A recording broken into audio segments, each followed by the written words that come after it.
దేవునికి స్తోత్రం.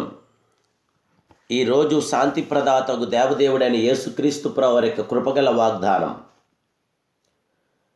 నీ ప్రాకారములో నెమ్మది కలుగునుగాక, నీ నగరములలో క్షేమముండునుగాక.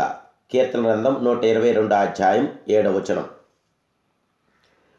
ప్రియా శాంతి ప్రదాతకు దేవదేవుని బిడ్డలారా, ప్రభువైన యేసుక్రీస్తు ఘనమైన మహోన్నతమైన నామములో మీ అందరికీ నా హృదయపూర్వకమైన శుభాభివందనాలు ఈ ఉదయకాల సమయంలో తెలియపరుస్తున్నాను.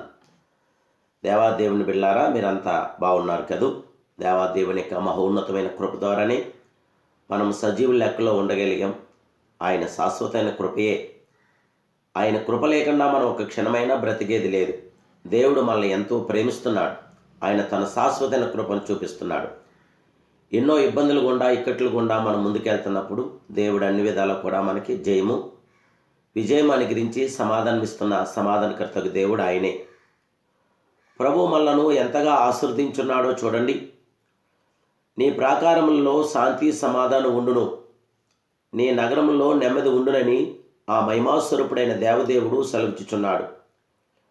జీవగల దేవుని బిడ్డలు ఒక ఇంటిలో ప్రవేశించినప్పుడు దానిని దీవించవలేరు. ఆ ఇంటిలో ప్రవేశించుచు ఇంటి వారికి శుభమని చెప్పండి. ఆ ఇల్లు యోగ్యమైనదైతే మీ సమాధానం ఆ ఇంటి మీదకి వచ్చును. జీవగల దేవదేవుని బిడ్డలారా, మీ ఇల్లు దీవెనకు యోగ్యముగా కనపడటకు మొదట మీ ఇంటి వారు సమాధానం గలవారై ఉండాలి. మనం విశ్వాసము ద్వారా నీతిమంతులుగా తీర్చబడుచున్నాము గనుక యేసుక్రీస్తు ద్వారా సమాధానము కలిగి ఉన్నాము.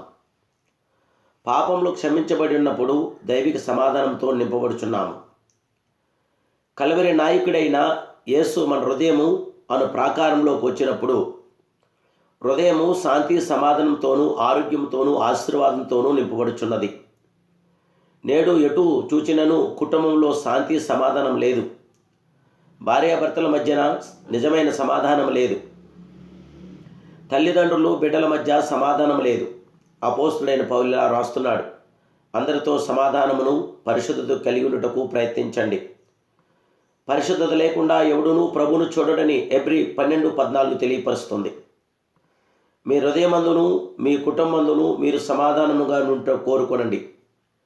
దాని కొరకు ప్రయత్నించండి. దేవుని బిడ్డలారా, కుటుంబ సమాధానం కొరకు ప్రత్యేకంగా ప్రార్థించండి. ఒకరితోనొకరు సమాధానం కలిగి ఉండవలనని ప్రభువు కూడా హెచ్చరించి ఉన్నాడు. మన కుటుంబంలో సమాధానం లేని ఎల్లా సమాధాన సువార్తను ఎలాగ ఇతరులకు మనం ప్రకటించగలదు? ఒకవేళ నేడు మీరు ఎదుటివారి మీద నేరం మోపవచ్చు. నేను సమాధానంగానే ఉన్నాను కానీ వారు సమాధానం కోరుకోవట్లేదు. వారు నన్ను మొదట ద్వేషించారు, వారే మొదట వచ్చి నాతో సమాధానం పడవలను అని మనం చెప్పవచ్చు. జీవగల దేవుని బిడ్డలారా, మీరు మొదట సమాధానం కొరకు ప్రయత్నించండి. మిగతా వాటిని ప్రభు చూచుకుంటాడు. ఒకని ప్రవర్తన యెహోవాకు ప్రీతికరమైనప్పుడు ఆయన వాని శత్రువులు సహా వాని మిత్రులుగా చేయగల మహాదేవుడు, మహోన్నతుడు, సర్వోన్నతుడు, సర్వాధికారి అయిన దేవుడు. సత్యమైతే మీ చేతనైనంత మట్టుకు సమస్త మనుషులతో సమాధానంగా ఉండండి. రోమిలికి రాసిన పత్రిక 12:18 తెలియపరుస్తుంది. దేవుని బిడ్డలారా, నీ దేవుడైన యెహోవా నీకు శాంతిని సమాధానం అనుగ్రహించగల గొప్ప దేవుడు. జీవగల దేవుడితో తిరిగి మనస్ఫూర్తిగా ఆయన ప్రార్థించండి.